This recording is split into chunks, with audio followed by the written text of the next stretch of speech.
US sanctions on Iran are starting to hurt. The president needs help, but will his nation's former foe be able to bail him out? I'm Imran Garda, and today's newsmaker is Hassan Rouhani's historic visit to Iraq. Despite being neighbors, Iran's president has not set foot in Iraq since taking office more than 5 years ago. That changed on Monday as Hassan Rouhani touched down in Baghdad to a very warm welcome. It's a far cry from the 1980s, when the two fought a bloody war that killed more than 1 million people. But in recent years, circumstance has brought them closer together. Tehran gave crucial support to Baghdad in its fight against Daesh. And now Rouhani needs to expand trade ties with Iraq to bolster a faltering economy. The two agreed to forge deeper political and economic ties, something Washington won't be happy to hear. US officials have been urging Iraq to abandon its relationship with Iran.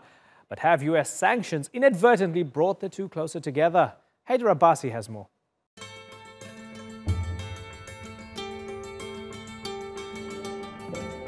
For decades, they were sworn enemies.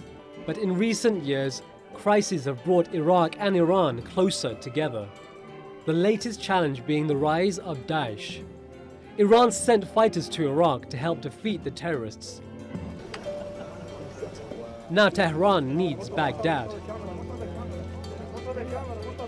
در تمام زمینه‌ها ما ظرفیت لازم برای همکاری مشترک داریم از تجارت، سرمایه‌گذاری. Iran's president made his first state visit to Iraq. Tehran's crisis is its economy. It slipped into recession. And the US is being blamed. In 2015, Iran agreed to limit its atomic weapons program. In exchange, the US had lifted sanctions. But in May, President Donald Trump pulled out of the deal. He said it was too generous and went on to restore sanctions. Since then, the Iranian rial has lost value, inflation has quadrupled, and foreign investors have backed away. Compare this to the year after the sanctions were withdrawn, where Iran's economy grew by 12.5%. So how exactly can Iraq help? تحدثنا مع فخامة الرئيس على أهمية البناء الصحيح لتعزيز هذه العلاقات، وذلك من خلال التأكيد على الروابط الاقتصادية، تعزيز التجارة بين البلدين، وأيضا التأسيس لبنى تحتية اقتصادية مترابطة بين بلدينا وشعبينا. Trade between the neighbors is already extensive. Iraq imports billions of dollars worth of Iranian goods and gas every year. Hassan Rouhani says he wants to increase mutual trade from $12 billion to $20 billion a year. But Baghdad's under pressure from the US to stop doing business with Iran. Rouhani's visit sends another message, that despite US sanctions, it has influence in Iraq. This increased after Saddam Hussein was deposed by American forces in 2003. So are US sanctions on Iran having Trump's desired effect? And will help from Iraq be enough to bolster Iran's economy in the face of these restrictions? Hinder Abbasi, The Newsmakers. Let's bring in our panel now. Joining me here in studio is Borzu Dargahi. He's a correspondent with The Independent and a fellow at the Atlantic Council focusing on the Middle East. Ahmed Rushdi is in Baghdad. He's a foreign policy advisor to the Speaker of the Iraqi Parliament. Iranian affairs analyst Saeed Mustafa Hoshcheshim is in Tehran. And in Washington, D.C., we have Jim Phillips. He's a senior research fellow for Middle Eastern affairs at the Heritage Foundation. Gentlemen, thanks for joining us on the Newsmakers. Borzu, what we're seeing now with Rouhani and just before him, Zarif, going to Iraq, is this a natural culmination of all the politics and the economics of the past couple of years leading to this? Well, I would say it's even more than just the last couple of years. I mean, Iran and Iraq are neighbors. They're culturally, economically, even sort of kinship-wise entwined with each other. So, you know, this has been long in the coming. There have been other visits by other Iranian presidents to Baghdad. Other Iraqi leaders have visited Tehran. So this is not so unusual. The timing of it is interesting given the pressure that the U.S. is putting on Iran. over on the sanctions and the Iranian alleged nefarious activities in the region and the pressure that they're putting on it. So this is a defiant gesture against that pressure, but it's, you know, in many ways perfectly normal for these countries to have decent ties. Jim Phillips, is this the price you pay in Washington for sanctioning Iran?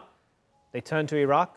It's a natural reaction of the Iranian regime. It needs Iraq more than ever to try to defeat U.S. sanctions. I think President Rouhani is trying to pursue improved state-to-state relations. But what Iraqis, I think, should be concerned about is the Revolutionary Guard aspect of Iran's foreign policy.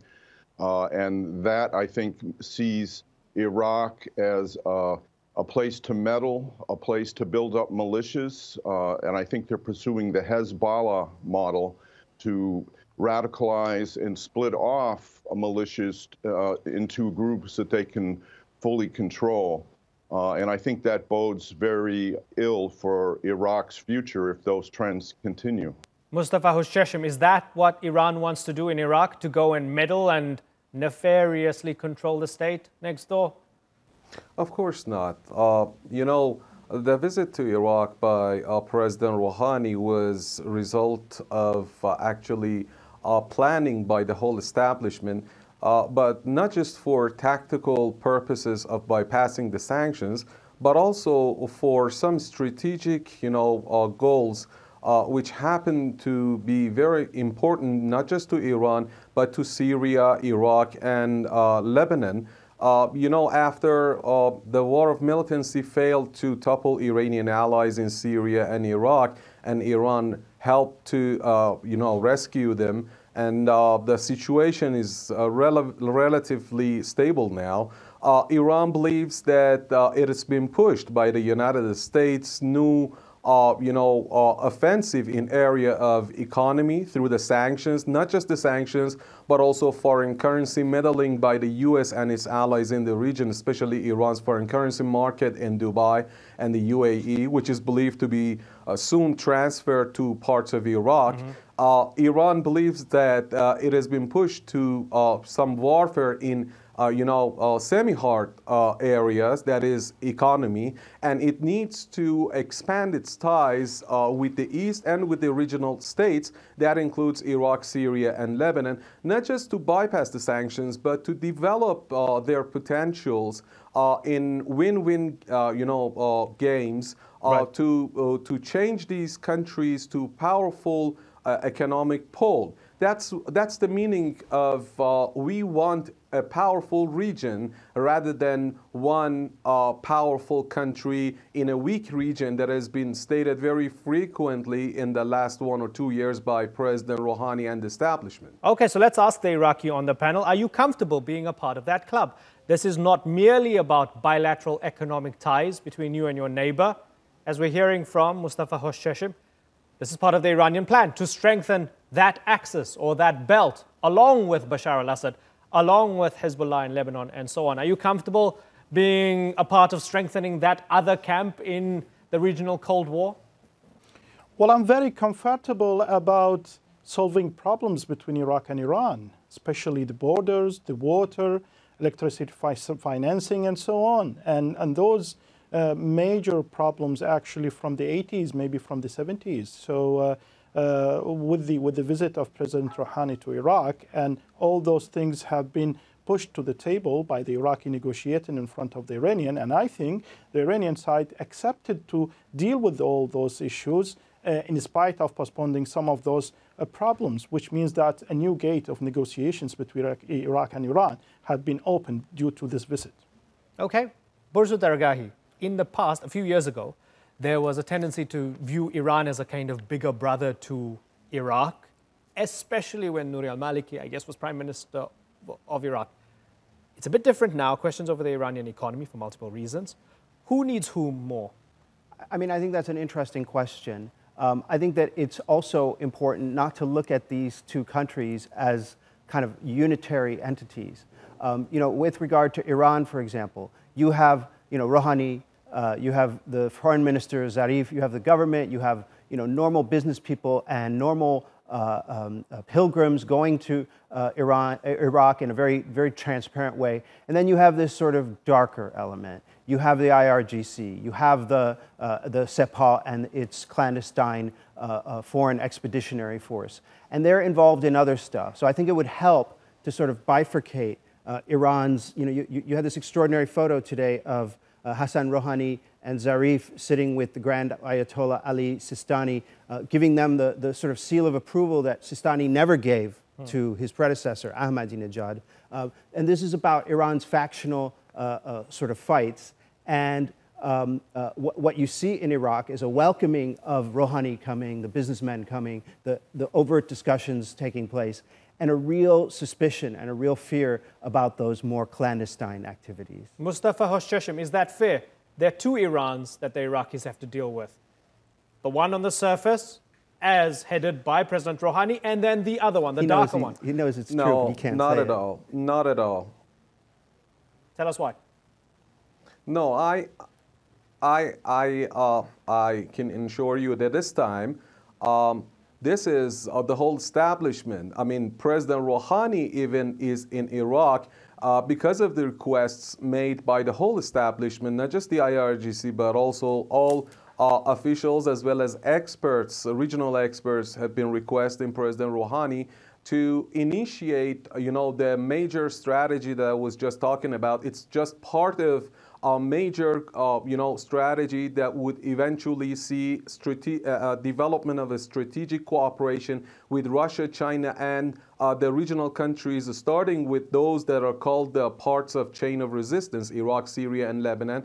And President Rouhani is in there, even not just his cabinet ministers, but also IRGC Quds Force Chief Commander, Major General Qasem Soleimani, was in Iraq to set the stage and lead a part of the agenda of this trip that President Rouhani is now in Iraq, and the whole establishment, and not just the government, plans to go after developing relations with these countries. This is not just a move done by the Iranian government. Iran had put all its eggs in the JCPOA, the nuclear deal basket. And it took a long time for President Rouhani to realize that Europeans as well as the United States would not eventually come back to invest in Iran and to normalize ties with Iran. So he has been convinced. There are very clear indications in Tehran and in the last few weeks to notice that eventually President Rouhani has picked up the new strategy of developing economic ties with these four countries as well as Russia and China. Now, from now on, you could see a complete change, a fundamental change in Rouhani's approach towards the regional countries. And Borja, you want to respond to that? Well, I mean, absolutely. I think that everyone in the Iranian establishment is in favor of having better ties with Iraq, having good ties with Iran, and that crosses many factions. But what I would say from the Iraqi point of view, and I've traveled to Iraq very, very many times over the last 17 years. I was just in Soleimaniye and Erbil just a couple weeks ago, both cities, and so on, and I met with Dr. Barham Saleh and other officials of the Iraqi government, other Iraqi experts, and so on. And there is a real fear of what the Iranian motive is. And I think there's a real nervousness about this talk of bringing Iraq into this axis. Okay. As a matter of fact, Dr. Barham Saleh, the president himself, was saying, please, please don't bring your regional battles to Iraq. Please don't, because we're still fragile here. We still have not recovered fully from the ISIS war. And if you bring your fight here, you will break us. So Ahmed Rushdie, do you fear, forget the Iranians for a second, do you fear American punishment? That the Americans might get a little moody now that you're getting closer to the Iranians, and that might become a bit more unstable, your relationship with the Americans? Well, I don't think so, because the American knows very well is that we are neighbors, and we will stay neighbors for a long, long time. And at the end, Iraq has a trade exchange for about $8 billion with the Iranian. In a way or another, maybe Iraq now putting the $8 billion on the table in front of the Iranian with solving problems with the Iranian side. At the same time, just maybe, Iraq will take some sort of measurements to talk to the Americans to get exceptions for the embargo or the economical sanctions against Iran. Because, just as I said, Iran and Iraq are still neighbors. There are some sort of economical interests between each other, just like between Iraq and Turkey and so on. Yeah, Turkey also has some of those exemptions when it comes to the Iran sanctions, rather. Turkey's Foreign Minister Çavuşoğlu is still saying that he believes that the sanctions are a bad idea. Jim Phillips, do you accept that Iran and Iraq are natural allies and this is just the way it will be because they're in the region, they're next door? I think if they kept to purely national interests, that there would be room for compromise. Unfortunately, as you were mentioning, the struggle between at least two sides in Iran, in which the logic of the revolution undermines the logic of the state. And most recently, we saw that in action when President Assad went to Iran, and in the picture was General Soleimani, who has much more control over Iranian foreign policy in Syria and Iraq than the foreign ministry does. And I think that's one reason why the foreign minister, Zarif, resigned. And this tension between the logic of the state and the logic of the revolution has been present since the beginning. We saw that in the debates over the release of U.S. hostages and on continued factional politics since then. And I think although Iran state leaders want good state-to-state relations, the real thing to watch is what General Soleimani is doing to undermine Iraqi sovereignty and expand Iran's revolutionary interests. And I think also it should be borne in mind that it's the Revolutionary Guards that control Iran's ballistic missiles and its nuclear program, which triggered the sanctions, which I would argue are not in Iran's national interest. And in that respect, the logic of the revolution has really hurt everyday Iranians. So as we sit in 2019, Jim, if everything that you've said is true, or everything that you fear is as true as it seems to you about the influence of the Revolutionary Guards Corps, Qasem Soleimani, and the other faction in Iran, with all the American lives lost and all the billions spent in Iraq, does it feel like a waste of time that the country is now pivoting towards the Iranians? Well, I never subscribed to the Bush administration's argument that Iraq would emerge as a democracy from the post-war. I think that ignored huge cultural differences. And it's natural for Iraqis who lived for many years under Saddam Hussein and suffered under him. I think it's natural that they resent the fact that it was the U.S. that defeated Saddam Hussein and not their own actions or Iran's actions. So I think there's room for good Iranian state-to-state relations, but I think Iraqis, as well as the U.S. and as well as all Iranians, have an interest in undermining the power of those in Iran who seek to export the revolution and terrorism. Mustafa Hoshcheshem, does Iran want to export the revolution and terrorism to Iraq? Never. When Iraq came under attack by Daesh and the militants, Iran was the first to rush to their aid. According to Masoud Barzani, Iran was the first to send them weapons and advisors in Iraqi Kurdistan region. Iran played a major role in combating ISIL and defeating it, at least in the defense phase. The security phase has just started. But now we are not talking about military warfare anymore. We're speaking of economic, an economic area. Iran believes that if the Sunni population in Western Iraq they have enough jobs and that they enjoy welfare, then they would be very much sensitive to the presence of foreign troops that are seen as potential threat to their welfare, stability, and security. That means a guarantee that they would not allow the United States or any foreign troops to threaten Tehran, as Mr. Trump said. But one more thing is that it's interesting to me how double-standard views are there in Washington and elsewhere. When there are differences between the Congress and President Trump, they call it pluralism as part of democracy, as an indication of live democracy in the US. But when there are different views, naturally, in Tehran, they call it rifts, fundamental differences between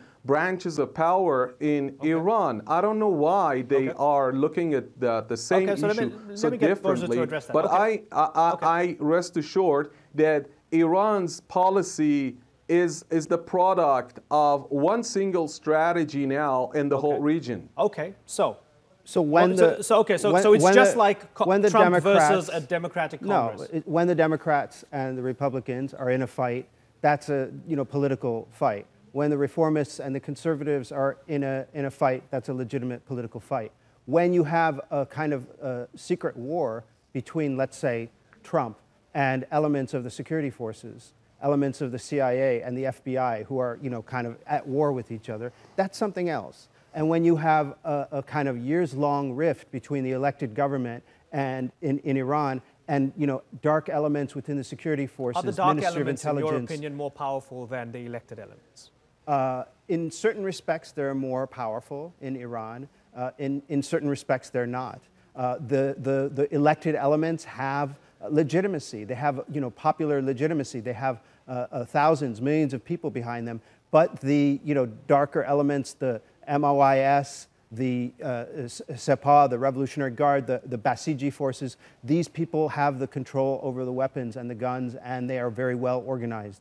Okay, as we circle this back to the beginning and we take the focus slightly off Iran for the moment and refocus on the Iraqis again, let me ask Ahmed Rushdie, what does this move, these meetings, what does this say about Iraqi regional policy moving forward? What's the message to the world about where Iraq is right now? Well, let us not forget that the three characters, the three persons who are leading Iraq now, Dr. Barham Saleh, Dr. Adel Abdel Mahdi, Mr. Halbousi, they are actually looking forward for a strong strategic relationship with the United States and also a strong fundamental neighborhood relationship with Iran. Because at the end, Iraq as a state has so many problems. The first one, or let's say the first priority is anti-terrorism, or let's say fighting terrorism, and the second one, economy. Because Iraq has so many problems, especially in its economy. So on those bases, I think the three persons, the three leaders, working hard to maintain those two legitimate relationship. Now, on the other hand, the parliament and also the government and even the political blocs looking forward to have some sort of a balance in this relationship. At the end, Iraqis is looking for Iraq as a sovereignty country and also as independent country. So, Jim, is the problem with the Trump administration that it's trying to make the Iraqis choose? The Iraqis want to balance it, but the Trump administration is telling Barham Saleh and telling Adel Abdel Mahdi, no, you've got to choose. It's either us or the Iranians.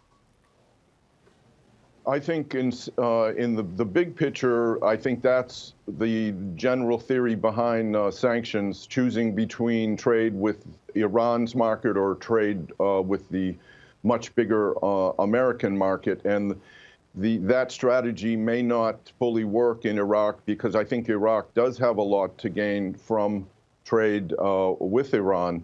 But not as much as Iran has to gain with trade with Iraq at this point because of U.S. sanctions. And I would just say that, Iraqis have a stake in the outcome of the political struggle in Tehran also. And I'm not talking about the political struggle between members in the Majlis or, peaceful struggles, but the Revolutionary Guards and other forces have assassinated scores of Iranians overseas. And in Europe, they were recently caught red-handed.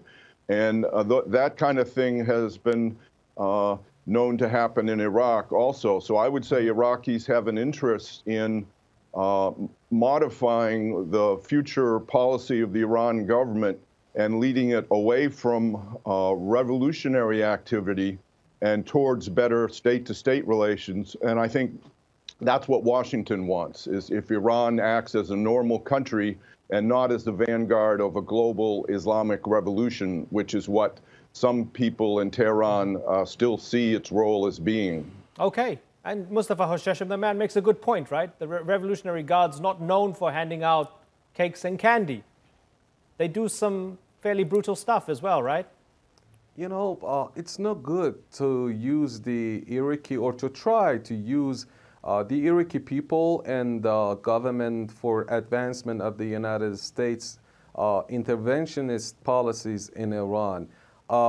When it comes to influence, it's not bad to compare the way that Donald Trump traveled to Iraq with his, planes that had its lights off for a couple of hours without the information of anyone, without any meeting with officials, and for a couple of hours at a military base in southwestern Iraq. He was there and he escaped. While he was not shy of voicing his concerns about his life and the life of the First Lady, and compare it with President Rouhani's 3-day-long visit with so many achievements that are in perspective already, and Iranian foreign minister and other Iranian cabinet ministers were in Iraq for conducting preparations, as well as the IRGC. When it comes to IRGC, it's not bad to show some respect, because the same ISIL or Daesh members that were killing people in Madrid, in London, in all across Europe,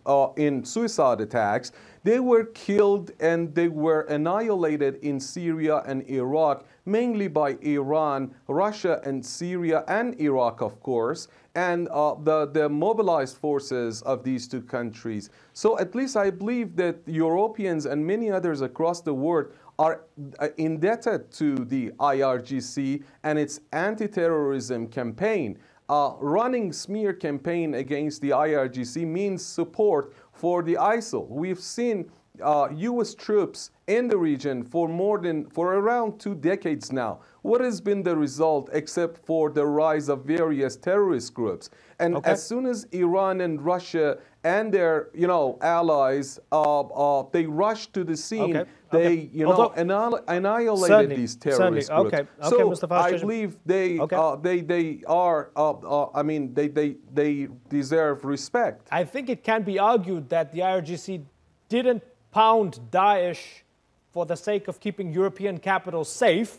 There were far more local issues to deal with on the ground. However, point taken, let me ask Burzu, should the West be grateful to the IRGC that they helped destroy Daesh? I mean, I don't even know what that would mean. I would think that the IRGC, like other forces in trying to defend the Iranian country, did mobilize in Iraq, did support the creation of the popular mobilization, but that's created its own problems. Those militias have now become a Frankenstein that are creating their own problems. So I don't know how anyone could be thankful of that. Okay, listen, gentlemen, I've got to wrap, but it's been really good getting the 4 different perspectives on the program. Burzu Daragahi, Ahmed Rushdi, Saeed Mustafa Hoshashim, and Jim Phillips. Thanks for joining us on the Newsmakers.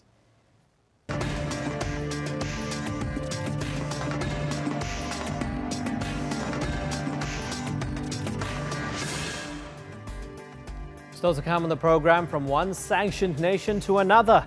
Donald Trump ramps up economic pressure on Cuba. Will it help or hinder Washington's interest in the region?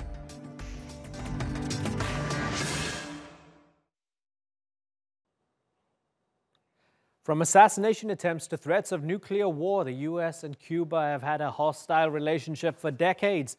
Then in 2015, under President Barack Obama, diplomatic ties were reinstated for the first time since the Cold War. Things were looking good. But could that all be about to change under Donald Trump? He's no fan of his predecessor or his policies, especially when it comes to Havana. In fact, he seems dead set on rolling back Obama's restored relations with Cuba by wielding a rather obscure act of Congress. Randolph Nogel explains.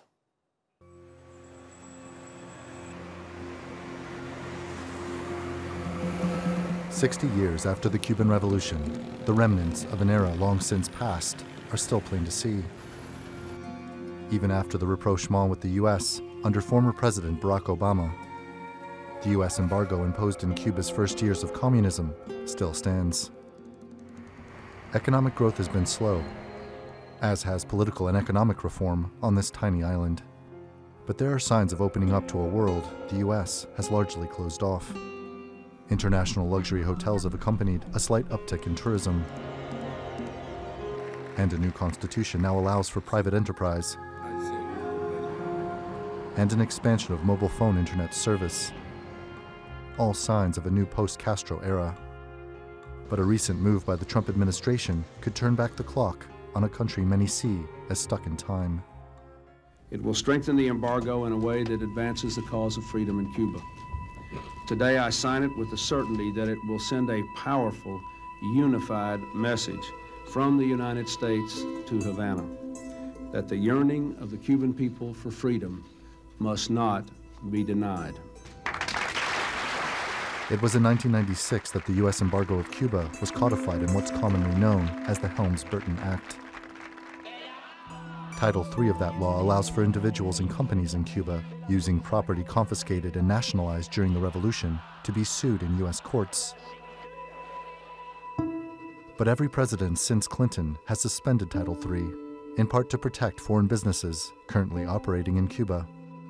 Now the Trump administration has broken with tradition by deciding to enforce it. Nuestro país está preparado para afrontar cualquier medida de endurecimiento del bloqueo o incluso de puesta en aplicación de nuevos elementos de la ley Helms-Burton. But the enforcement of Article 3 is only partial. Any foreign company with a vested interest in Cuba will be protected from legal action. But 200 Cuban entities are not, raising questions over the legality of the Trump administration's actions. Es una cuestión de principio. No podemos aceptar que un país quiera imponer su legislación fuera de sus fronteras a los demás países. Eso sería volver a la selva. But among Trump's base, there's strong support for action against countries which embrace socialism. Countries like Venezuela, Nicaragua, and Cuba, which U.S. National Security Advisor John Bolton has called a troika of tyranny. The Maduro regime sends up to 50,000 barrels of oil to Cuba per day. And Cuba needs this cheap Venezuelan energy to prop up its tottering socialist economy, while Maduro needs Cuban expertise in repression to keep his grip on power. That's a match made in hell. But beyond the politics, a question looms as to whether the move to strengthen the embargo will advance U.S. interests in Cuba or anywhere else in the region. Randolph Nogle, The Newsmakers. Well, joining me now in Calabasas, California is Cuban-American Hollywood producer and director Robbie Starbuck. In Washington, D.C., we have James Williams.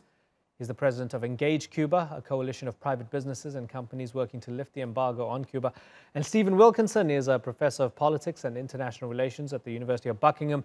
He's also the editor of the International Journal of Cuban Studies. Gentlemen, thank you very much for joining us. Robbie, let me start with you. So the Trump administration opening the floodgates to legal claims for Cuban Americans to get something back for their properties that were stolen. Is this necessary right now? This has been necessary for a very long time. Our families have been waiting since, the so-called revolution happened, to have some semblance of justice for their life's work being ripped away from them. So, this is something I feel like Cuban Americans are very happy with the Trump administration for giving them an outlet. Like this is in a lot of ways purely symbolic because, no one expects to really get the land or money back at this point in time. But the symbolism of being able to hold somebody accountable, specifically, the parts of the regime that stole this from our families, is powerful for Cuban Americans who want to see justice served. Robbie, is it worth rolling back the thaw, rolling back all the strengthened relations between the two countries under the Obama administration? Yes, because, the first question I would ask is what did it accomplish? What did Obama's policy in Cuba accomplish? How did it make American lives better? And I can't give you an answer that is worth the cost of what it's come with. Okay. James Williams, Obama made peace with the Cubans, but the Cubans gave nothing back. Therefore, it's not going to change anything. This is worth it, according to Robbie. What do you think? Well, thank you for having me. I mean, first of all, we've had an embargo policy on Cuba from the United States for 60 years, of which we could ask the same questions. What did we accomplish? What did we achieve? How were American interests advanced? How were the Cuban interests advanced? The goal of the embargo was regime change, bringing about democracy, capitalism, multi-party democracy, and free elections, and none of those things happened. And so it would be, the definition of insanity to continue thinking in year 61 that things would change. And so while we, had a policy with Cuba that has been, we don't have to argue about the theory of it. We just have the evidence of 60 years of a colossal failure in every metric. We have no choice as reasonable human beings to try something different. And, we haven't really had a chance to see that through. Unfortunately, we're continuing with year 61 of a failed policy.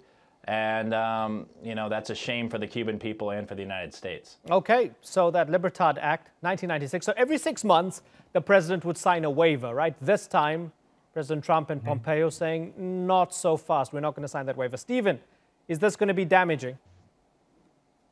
Yes, but I'd just like to correct you on something. You started by saying that these properties were stolen. In fact, under international law or recognized law, they were not stolen, they were nationalized, and the citizens at the time were Cubans, and it's accepted throughout international law that a state can nationalize the properties of its own citizens without compensation. So what you're talking about here are properties that were nationalized without compensation. Now, the Cuban state had every right to do that, and therefore the properties were not stolen. Okay. Although, Stephen, I mean, I don't want to get ourselves entangled in knots here, but from the perspective of, say, a Cuban American who said, I had the title deeds to my land, and then it was taken away from me by the government, and I want it back. It was stolen from me, right? Can we agree to disagree in terms of the definitions here and look at... No. It's very important because when you say it's going to cause trouble, it will Tell cause me why. trouble because of the legality involved. The law, which you referred to, the Libertad Act, and it is very controversial in terms of its reach, and the possibilities under this law are immense. What the law does is retrospectively give the right of citizenship to Cubans. It regards Cubans who were Cubans in 1959 as having been American citizens at that time. Now, that has never been done before, and it breaches international law, and it will cause enormous damage to United States relations if this law is enacted. Robbie, come in. Intellectuals feel very comfortable bloviating about their interpretation of a law when they're not the ones who have, guns to their head having their land stolen. So I think it's ridiculous. It's absurd. These people work their whole lives, like my grandparents, my mom, they work their whole lives to earn a decent living and have a sugarcane farm and, one car, and the government comes and they take it. They say, what do you want to call it? If somebody walks up to you and steals your wallet, are you going to say they nationalized your wallet or did they steal it? They stole it. Stephen? Can I come back on that? Sure. Well, again, this is a rewriting of history. These people left the island. They went to live in the United States, and they left their properties behind, and they left them empty. But a lot of them, Stephen, because their stuff was taken from them. They abandoned their land. No, subsequently to them having left. I mean, nobody took a gun to people's heads and took their land away. That's just completely wrong. Yes, they did. It's false and it's fake. It's fake and it's false. That's completely wrong. And you know it as well as anybody else. Okay, so listen, so can we sort of find a way to disagree on the genesis of this, disagree on the revolution, which clearly, Robbie is not a fan of, and Stephen, you disagree on the events that happened at that time. Let's look at the relationship right now, right, Stephen? And let me ask you, if the Cuban economy is going to be hurt as a result of this, or if it is just largely symbolic, as Robbie said. Well, the Cuban economy has been and will be hurt by the US embargo policies. We're talking about a whole range of policies, which incidentally haven't really changed that much, even though it was touted very much that Obama had made changes and so on. The changes that Obama made were marginal. They made some difference, but not a great deal of difference. And most of the embargo is still in place. And the Cuban economy is damaged by it, and the lives of Cubans living in Cuba is damaged by it. There's no doubt about that. And this will make it worse. So yes. from the perspective... How much worse is debatable. Okay, so from the perspective, James, of the Cuban government, would it be, and here I'm assuming a lot, right? Would they be thinking, you ask us to open up our economy and we start doing so and we get foreign investment and so on and so forth, very slowly as we move from a form of communism to a bit more capitalism. And just when we do that, you give us a sucker punch and you have these claims in US courts. Is that how they're going to look at it? Yeah, I mean, call me old-fashioned, but in the United States, I still believe in capitalism. And, you know, unfortunately, this Title III policy, it reeks of, you know, almost socialism. The idea of companies, the United States taking money from companies and redistributing it to internal civil conflict in a foreign country of which the people at the time were not American citizens. Can you imagine if we applied this same standard to every country around the world, including our own? This would be a case for reparations for Native Americans, slaves, anyone who's had their eminent domain land taken by the United States government, any civil conflict in any country around the world. These people were not American citizens at the time. The United States' job is to punish their own companies and their foreign allies to resolve a dispute that they were not involved in. I mean, that would be lunacy. I mean, think about it. If we did this in Europe, in Africa, in China. And so, I mean, you can't just pick one country in the world and adopt a foreign policy we would never accept with any other country in the world. Okay, so I mean, it doesn't take away the pain. Right. It doesn't take away the problems that people experience. But it's not the job of the United States government to do that. That's unfair. It's an unfair expectation to hold this country to. That's not, you know, what we're about. And unfortunately, you know, I feel for people who had that happen to them, and it's unfortunate, but there are people in Cambodia, in Vietnam, in China, in virtually every country in the world where some civil conflict has happened, where there have been bad things that have been propagated by a government or an armed militia, and it is not necessarily the United States' responsibility, nor should it be, to solve that conflict for them and get them compensation on the backs of American companies. That's not the American ideal. And, you know, it's unfortunate that we're going down this path because it's not our values. So, Robbie, at the heart of it all, James is saying that this is not helpful, especially not now. Do you at least accept some of that?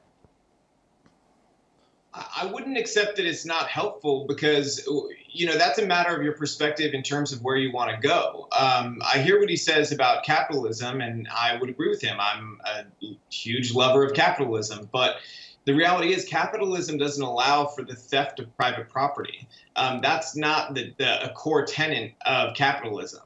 So if you really are a capitalist, you want to get to those core values. You want to see those reflected in your business relationships. You're going to find some, you know, sense of disappointment in what you're seeing in Cuba and the way that their people have suffered. I want to take this conversation on a slight detour and look at some of the regional implications of the United States and Cuba not being as friendly as they were under the Obama administration. I want to ask you first, James, if this is going to impact trying to find any sort of resolution when it comes to Venezuela, because the Venezuelans don't trust too many people right now these days, but they trust the Cubans. Is this going to make things worse? Well, you know, it really depends upon, yes, it will make it worse, and the extent of that will depend on how this Title III gets implemented and if it's fully waived. Right now, as Robbie said, it's largely, you know, it will be damaging, but it's largely symbolic. And so why would we do something that's damaging that has no real substantive impact for people? That doesn't seem to make sense. I mean, there are other ways for people to feel good about themselves besides damaging U.S. foreign policy. But the idea of fully implementing this, which is, you know, universally despised and disliked by our closest allies, Europe, Canada, and our countries in the region in Latin America, at a time where we're trying to bring regional and global consensus to isolate the Maduro regime, or the former Maduro regime, is a huge mistake. What we need right now, there are very different politics on policy with Venezuela and policy with Cuba. The world has roundly rejected the U.S. embargo on Cuba every year. There is literally a statistical vote that happens every year at the United Nations, of which only 2 countries oppose it, the United States and Israel. So every country in the world but 2 are against the embargo. That is not the case in Venezuela. There are now 54 countries who have signed on supporting Guaido against Maduro. And so why would we want to jeopardize that at a very, very critical stage? I mean, right now, things are not going particularly well in Venezuela. The policy is really meeting some roadblocks and stumbling blocks as we're kind of searching for what to do next. And so this would be a really, really unforeseen and unneeded and unnecessary error at a very critical time. For symbolism, I don't think that is in the United States' interest, nor in the interest of the Cuban people or the Venezuelan people who deserve a resolution of this conflict. Stephen Wilkinson? Well, you've got to understand that there is a close link between what's happening in Venezuela and what's happening in Cuba, and that's Marco Rubio. Marco Rubio is the architect of both the Venezuela policy and also this Cuba policy, and he is acting in the interests of very rich Cuban-American emigres in Florida who want this to happen. And the whole strategy of the United States, of course, is to attack both Venezuela, Nicaragua and Cuba together. John Bolton said it's a troika of tyranny and we're going after them. And this is part of an orchestrated and coordinated policy, and that's very evident and obvious. And when it comes down to it, this is ultimately a really class conflict across the Caribbean Sea. The people that are opposed to Maduro are the upper class bourgeoisie of Venezuela, and the people that are opposed to the Cuban revolution are the former bourgeoisie and the upper class of Cuba. And you just see that these two factions Stephen, are fighting a kind of class aren't you war. imposing very Cold War terminology on this? I mean, I feel like I'm hosting a show from the early 1980s here. Aren't the models outdated? Things are a little bit more complicated than that right now. Well, you've got to talk to John Bolton and Donald Trump about that, and Marco Rubio about that. They're the ones who are making it into a kind of Cold War confrontation. They're the ones that are using this as a kind of geostrategic ploy. I mean, you can't divorce this either from the relationship between Russia, China, and the United States, and the ongoing rising confrontation between those two power blocks in Latin America. China and Russia have replaced the United States as chief trading partners to a lot of Latin American countries recently, and this is a challenge to the United States hegemony in the region. And so this is also part of a much larger geostrategic recalibration of US foreign policy. And that's quite clear. You can see it very clearly. And people shouldn't get bogged down into this minutiae of personal politics. My property was stolen, I want it back. That's just not what's going on here. Robbie Starbuck, the Cubans could be helpful in trying to fix the crisis in Venezuela. Why isolate them right now? Are you partial to that argument? Not at all. I don't see how they're going to help at all. They support Maduro. They support the same socialist policies that have people starving in the streets, eating rats. So Cuba has no part to play in fixing the problems that ail Venezuelan people. In terms of the other countries that we need to help, that's why we are not allowing the Cuban American citizens to sue foreign companies like, say, Spanish companies that maybe own hotels or interests in different businesses throughout Cuba. But, in terms of Cuba itself, isn't that something you'd advocate for? Doesn't make any sense. What? Isn't that something you would advocate for, though? The full implementation of Title III? Honestly, I would, but not right now. I think that right now, while what's going on in Venezuela, it's wise to wait until the situation in Venezuela is taken care of. James? And I would ask Stephen, by the way, if he opposes Maduro, or if he supports Maduro. Okay, well, let's get James to respond to you first, and then we'll finish off with Stephen. James? Yeah, I mean, I think I'm glad that there's a recognition that a full implementation of Title III would be a really disastrous policy at this period of time. And so why do it at all? What is the point? If we're not going to get financial restitution for people like yourself and your family, and it's going to hurt us in our efforts at a critical time in Venezuela. What is the point of this? You know, we're just doing this for politics, or we're just doing this to make people feel symbolically good?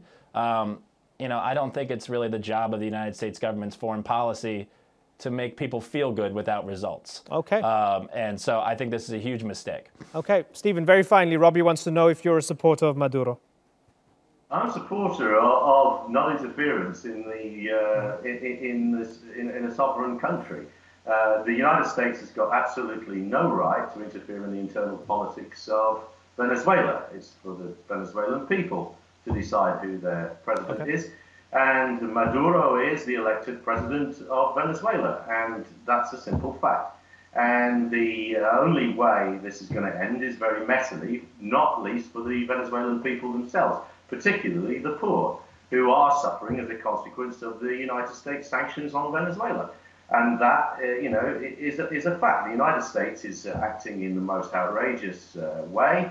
It's behaving fundamentally illegally in Venezuela and should desist. But of course, it's not going to do that because it's powerful. Okay, I've got to wrap. We'll have more conversations about Cuba, Title III of the Libertad Act. We'll have more conversations about Venezuela and U.S. policy when it comes to Venezuela and beyond. But for the moment, I've got to move on. Robbie Starbuck, James Williams, and Stephen Wilkinson, thanks for joining us here on the Newsmakers. That's all for this edition of the Newsmakers with me, Imran Garda. Check out more of our stories on YouTube, Facebook, and Twitter. Remember to like, follow, and subscribe. Next time, we look at statelessness, from Thailand to Syria, from football players to aid workers. How do people live when no country acknowledges they exist? Until then, thank you for watching. Bye-bye.